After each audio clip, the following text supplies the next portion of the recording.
Buenos días, señoras estudiantes. Gracias por conectarse a clases.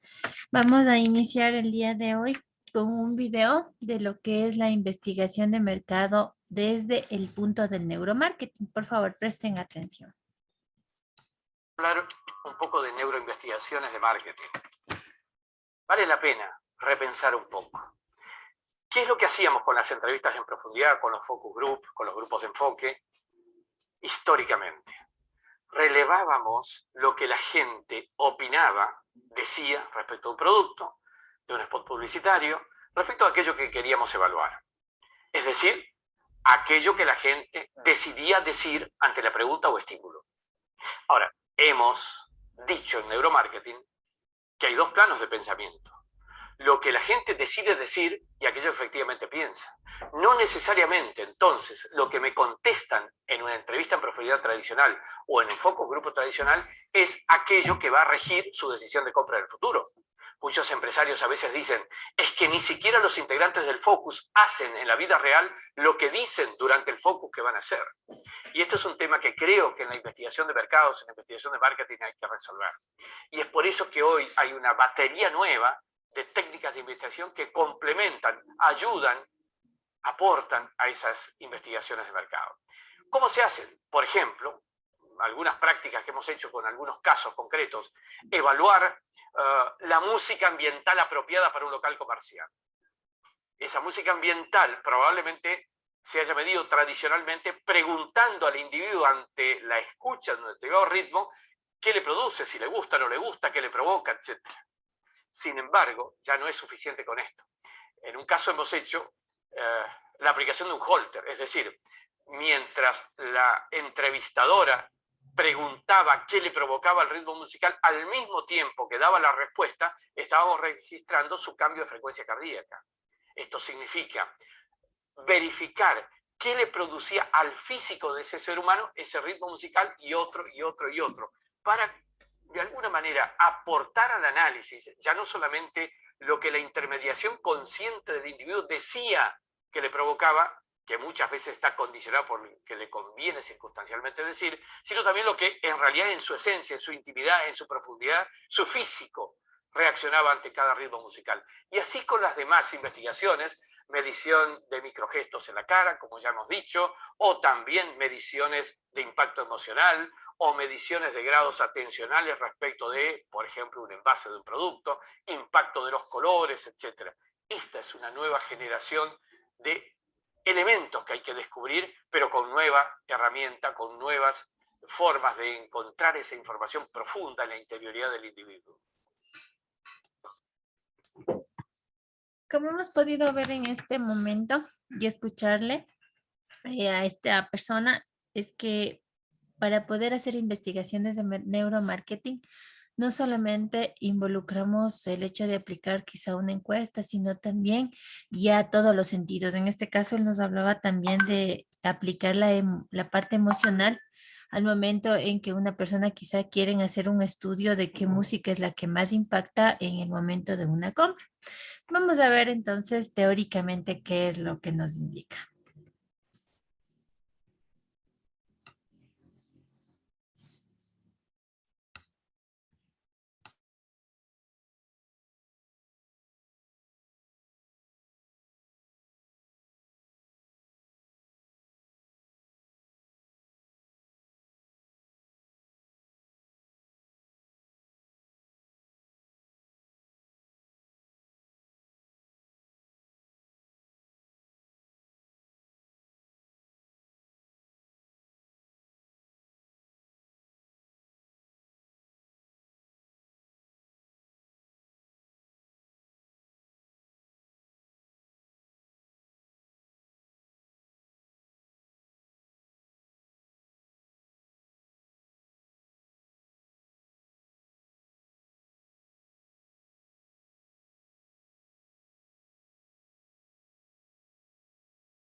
¿Me confirman, por favor, si se visualiza la pantalla, señores?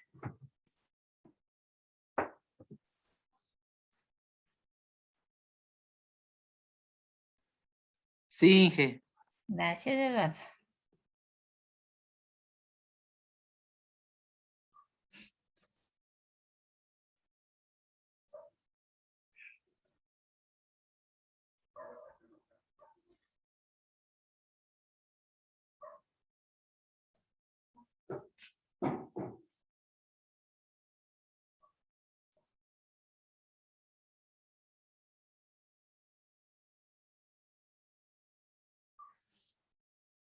Ya, vamos a ver cómo se investiga en neuromarketing. Aquí nosotros tenemos una frase que está en inglés que nos dice feel, do, think, just do it.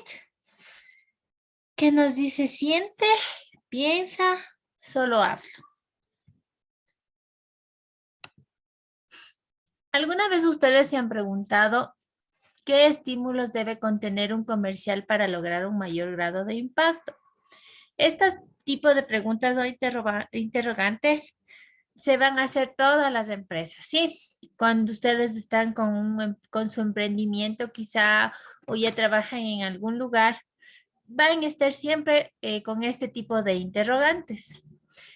Otra de ellas es, ¿cuál es la mejor estrategia con respecto al precio? Toda empresa siempre va a estar planificando qué tipo de estrategia es la mejor que puede aplicar para la venta, sea de su producto o sea de su servicio, pero que tenga relación con el precio del mismo que está vendiendo.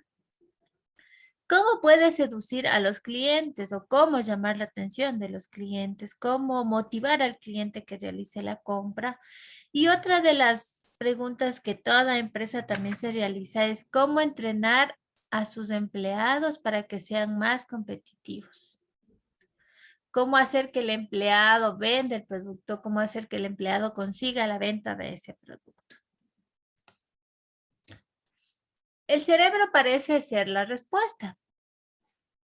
Es algo que nos dice Hipócrates en su teoría. La humanidad debe saber que es desde el cerebro y solo desde él surgen placeres tales como la risa, la alegría. También es desde allí que emergen nuestras tristezas, penas y lágrimas. A través del cerebro en particular pensamos, vemos, escuchamos y distinguimos lo feo de lo hermoso, lo malo de lo bueno, lo placentero de lo que no es. Anteriormente nosotros ya habíamos visto cómo era la actuación de nuestro cerebro, tanto en sentimientos, emociones. ¿Sí? Eso es lo que aquí nos dice Hipócrates en este concepto. ¿Somos conscientes de nuestras propias decisiones? Sí, aquí nosotros podemos ver que después de haber tomado las decisiones del ser humano, trata a veces de analizar lo que hizo. Sí, estamos viviendo si fuimos conscientes o no conscientes de las decisiones, pero un momento en que ya hemos tomado la decisión, sea por un estímulo externo, este estímulo puede ser percibido por nuestros sentidos. De pronto, si es algo agradable, si es una comida, lo sentimos por el medio del gusto. Tal vez si sentimos algo que nos quemamos, tal vez la mano, sentimos por medio de el tacto, o si es algo suave, algo palpamos, ¿no? Puede haber también sido tomada nuestra decisión por medio de nuestro oído. Quizá escuchamos alguna vez, estamos pasando por un lugar donde venden música, escuchamos una canción y esa canción es algo que nos gustó a nosotros o ya la estábamos buscando y a través del estímulo de nuestro oído, pues ya nos llevó a realizar esa compra. También dice que nuestras decisiones las tomamos también por más, un 85% eran más visuales, ¿no? Quizá al momento en que nosotros podemos ver, nos atrae cierto o producto y eso hace que nuestra decisión de compra sea tomada.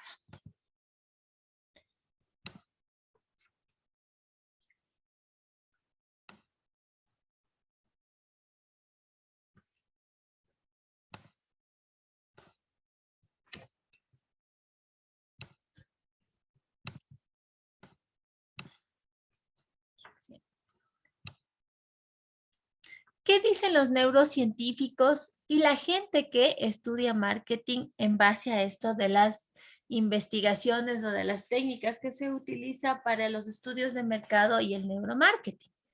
Los neurocientíficos, como su nombre lo indica, son personas ya especializadas, graduadas en neurociencias y tienen un lenguaje basado en términos médicos. Estamos hablando de una formación médica.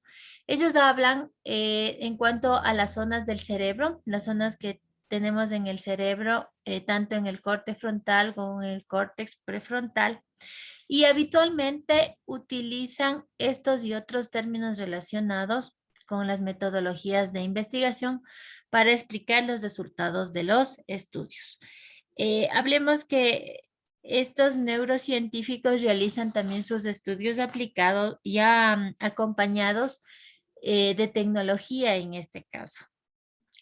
En cuanto a la gente de marketing, que estamos hablando de las personas que estudian marketing y se relacionan con el neuromarketing, ellos en cambio quieren saber qué es lo que piensan los clientes sobre los productos o sobre tal vez algún nuevo anuncio de publicidad o una nueva marca. Sí, y no están interesados tanto en la parte de la zona del cerebro con detalles técnicos, sino más en lo que es palpable en base a los estudios que realizamos como marqueteros. En el caso de realizar una investigación en neuromarketing, el tamaño de la muestra se lo debe definir mediante una técnica, ¿sí?, que sea válida para los creativos y los realizadores de esta investigación. Incluso estos estudios deben realizarse a partir de muestras muy pequeñas. ¿Sí? No es necesario una muestra tan grande, sino una muestra pequeña, como nos decía en el anterior video. Se puede conocer en este caso del ejemplo de la música, con una sola persona podemos medir cuáles son las sensaciones físicas que en este caso la música produce en esa persona. No obstante, para desarrollar teorías que han sido más complejas, se ve necesario que esta muestra sea considerablemente un tamaño más grande, pero en el caso de que de estos neurocientíficos deseen desarrollar ya una teoría que sustente estos estudios. En el caso de las personas que estudian neuromarketing, hablemos de una empresa, no sería necesario una muestra tan grande como nos indica aquí, ya que nosotros no estamos queriendo crear ciencias, ni tampoco crear una teoría, sino realizar ese estudio en ese momento del cómo impacta quizá una propaganda, una publicidad en el cerebro del consumidor. Existen 4 aplicaciones básicas del neuromarketing. ¿Sí? Estas 4 aplicaciones se ubican de acuerdo a las 4 áreas que tiene el marketing en cuanto a los estudios del consumidor. Algunos equipos que se utilizan de neurotecnología, como yo ya les había indicado, son verdaderamente poderosos para medir la capacidad y explorar el efecto que causan las acciones del marketing en el consumidor o en su cerebro. Habíamos visto en este caso, en las primeras clases, que se utilizaba la resonancia magnética funcional, ¿sí? Y la que permitía medir con exactitud cómo se activan las diferentes regiones del cerebro ante ciertos estímulos. En este tipo de estudios se los puede realizar siempre con equipos de neurotecnología. Pueden ser equipos convencionales u operativos o ya tal vez equipos más especializados en este tipo de estudios. Los costes de estos estudios, también lo habíamos dicho en las clases iniciales, también van a estar encajados al presupuesto que tenga disponible la empresa para realizar este estudio de mercado. Sí, y así la empresa, tal vez es una empresa grande, va a tener asignado un presupuesto para realizar este tipo de estudios. Si es una empresa pequeña, pues lo aplicará alguna otra modalidad dentro de lo que es la investigación de marketing. Vamos a ver. Uno de los primeros estudios es el estudio sobre el producto. Aquí estamos viendo que podemos realizar el estudio de testing sabor, ¿sí? Otro estudio puede ser el testing packaging, que estamos hablando de lo que es el empaque en sí, el packaging, la parte posterior, lo que envuelve a un producto, y el testing en lineal. ¿Sí? Todo este tipo de pruebas, sea prueba de sabor, prueba de empaque, prueba lineal, van a ayudar a la empresa, ¿sí? A obtener el resultado que ellos desean conocer del producto que están ofertando. En este caso, este estudio del producto nos permite medir cuál es el packaging o el empaque que tiene más impacto en el público. Por ejemplo, ustedes han visto, hablemos de productos alimenticios, la leche. Nosotros tenemos la leche en diferentes presentaciones, en diferentes empaques. Viene la leche en funda de medio litro, viene en funda de litro, es una funda plástica especial para guardar la leche, o también viene en los cartones de Tetra Pak. Entonces, esto permitirá medir qué impacto tiene este packaging en el producto. También les permite medir el cómo se diferencia el packaging de la competencia y qué sensaciones genera en los clientes este estudio de producto. Los productos de gran consumo, como habíamos hablado en este caso del ejemplo de la leche, se presentan especialmente para hacer pruebas con variantes de producto y de packaging. En definitiva, para identificar las opciones que generen un mayor impacto en el consumidor. Así se puede aplicar tres casos típicos que se han podido ver. Ustedes también al momento de entrar en un supermercado, podemos ver que cuando hay un producto nuevo, existe un punto o una isla en donde permiten hacer la degustación de este producto. Aquí vemos entonces las pruebas del sabor. Estas pruebas del sabor se pueden comparar entre diferentes alternativas en el caso de una bebida para identificar la que genera un impacto más positivo y que por tanto posee mayor capacidad de repetición en la compra. Este tipo de test es especialmente adecuado para alimentos líquidos e incluso sólidos, sobre todo cuando el aspecto clave a evaluar es el impacto del sabor.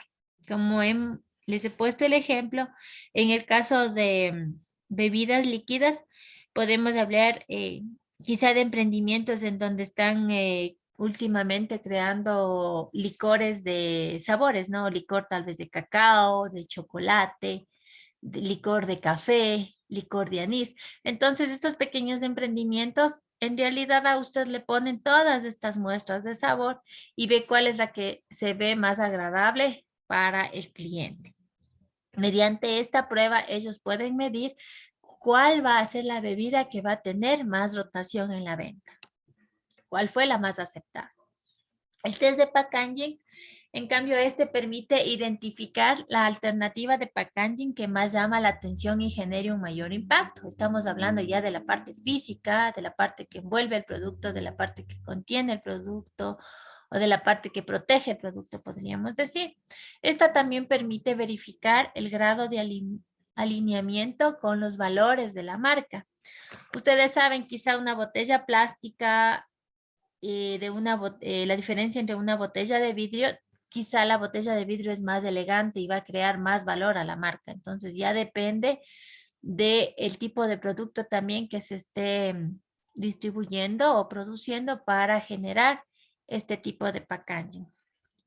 El test de identificación en el lineal. En este caso se trabaja también con varias alternativas con el propósito de comprobar cuál de ellas destaca más en el lineal del supermercado, en el que compite con otras marcas por llamar más la atención. Ahí podemos ver cómo se distribuye en una forma lineal, en este caso los envases o los productos que la tienda los está vendiendo. Es una forma visual, ¿no? Se muestra en forma lineal el producto. Tenemos los estudios de EU y UX, que son la usabilidad de prototipos, el diagnóstico de e-commerce, el comercio electrónico y el benchmark y la competencia. En este caso, podemos evaluar a través de las experiencias de los consumidores, por ejemplo, en el caso de haber creado un prototipo y este haya sido puesto al público para que pueda ser manejado o utilizado. ¿Qué permite realizar, identificar a la empresa este tipo de estudios? Le permite identificar cómo de fácil o difícil resulta al usuario quizá navegar por una red determinada o por una nueva app que ponga en el mercado. Por ejemplo, hablemos de un ejemplo aquí de las líneas de taxi. Hemos visto que hay ese sellito que dice que taxi, ¿no? Es una app que le permite al cliente llamar, en este caso, a un taxi para que le brinde el servicio de transporte.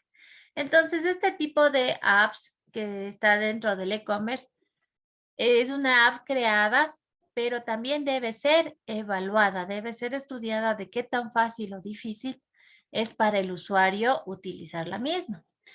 También permite identificar cómo resulta realizar una compra a través del comercio digital. ¿Sí? ¿Cómo es la experiencia que tiene el usuario al utilizar los medios digitales? Hablemos de plataformas de compra digital como Amazon, eBay, Wish. Entonces, todo este tipo de tiendas también aplican estos estudios para saber cómo es la experiencia de compra que ha tenido el usuario.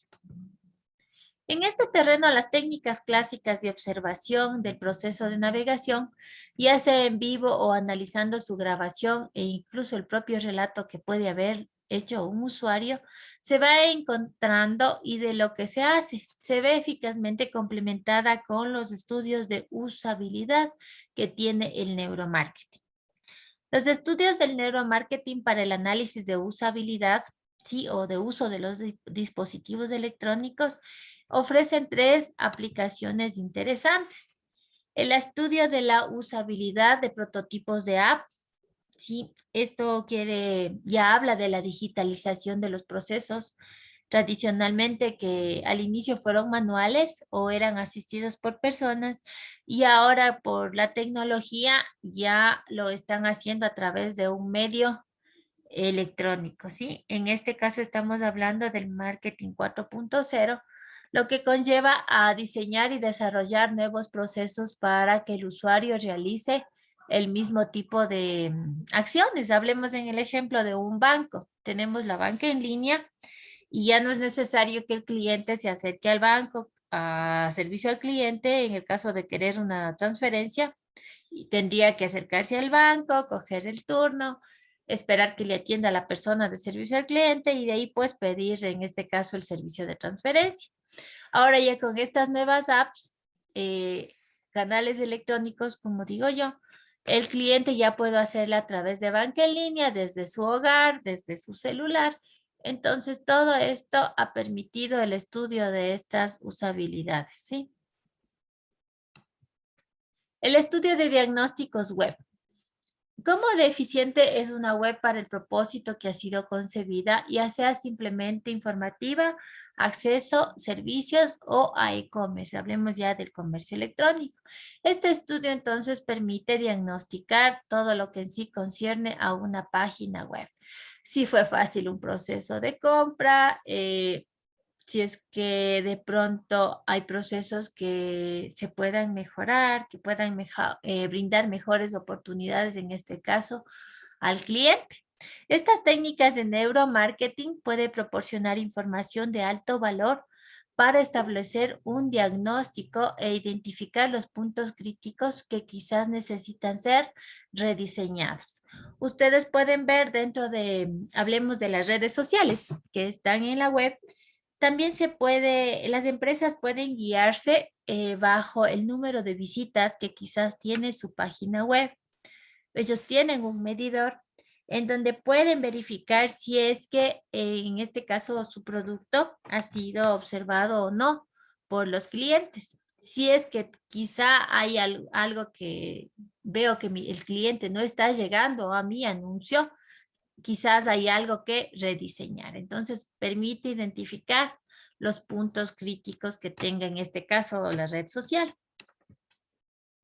El estudio de benchmarking del mercado y de los competidores. ¿Sí? Esto nos permite comparar a la empresa entre los mejores portales web y saber que para el usuario funcionen mejor. Sí, aquí se miden dos aspectos claves dentro de las estrategias competitivas que se orientan a la innovación y a los objetivos de usabilidad en el top del mercado. El neuromarketing en este caso permite obtener parámetros objetivos y precisos de las experiencias del usuario en un contexto competitivo que permitirá elevar los criterios de diseño hacia niveles de usabilidad óptimos, lo que permitirá centrar los esfuerzos de creación en torno a los puntos y a los aspectos concretos o bien definidos. Ustedes saben que en el momento que el usuario está utilizando este tipo de páginas web, esta tiene que ser una página óptima, porque en el caso del ejemplo del banco, ¿se imaginan ustedes si es que la página se cayera a cada instante y el señor está haciendo una transferencia, es quizá un pago bancario, es una empresa, y que si no realiza el pago bancario dentro de hasta las 10 de la mañana, digamos del ejemplo, pierda esa compra y sea algún producto importante para esta empresa? Entonces, estas páginas tienen que tener niveles de usabilidad óptimas. Sí, siempre van a estar muy en revisión constante, sí, y cada vez innovándose este tipo de páginas o aplicaciones móviles, sean tanto en la página web o sea en alguna app. El tercer estudio es la publicidad y la comunicación. Aquí se utilizan pruebas de piezas, ubicación de medios o la eficacia del impacto. Aquí estamos viendo cómo la comunicación es uno de los medios de publicidad. Esta permite medir cuál es el posicionamiento emocional que tenga quizá una campaña publicitaria, qué tipo de huella emocional la deja en el cliente, cuánto impacta la publicidad y en qué medida resulta más potente en relación a la competencia. Siempre la empresa, al momento que esté realizando estos estudios de publicidad y comunicación, como ustedes han podido ver, toda empresa va a ver cómo se diferencia de la competencia, si su impacto en publicidad es más alto o es menor al de la competencia. Pero siempre va a buscar la empresa es tener un impacto más alto hacia el de la competencia. Hemos contestado a las preguntas, a las interrogantes anteriores, ya que las campañas de comunicación y publicidad, como les había dicho, deben poder obtener para tomar decisiones, ¿sí? Deben tener un poder para tomar decisiones y gestionar pues el desarrollo de la producción y el lanzamiento de las campañas. El neuromarketing proporciona una colección de parámetros con los que los responsables de comunicación pueden hacer una gestión eficaz y avanzada. Esto permite tomar decisiones que incrementarán significativamente la efectividad de las comunicaciones. Hay aplicaciones que son más habituales y útiles en neuromarketing, de comunicación y publicidad, que se aplican con los siguientes estudios. Se va a terminar el tiempo. Por favor, si nos conectamos de nuevo unos minutitos. Voy a cerrar.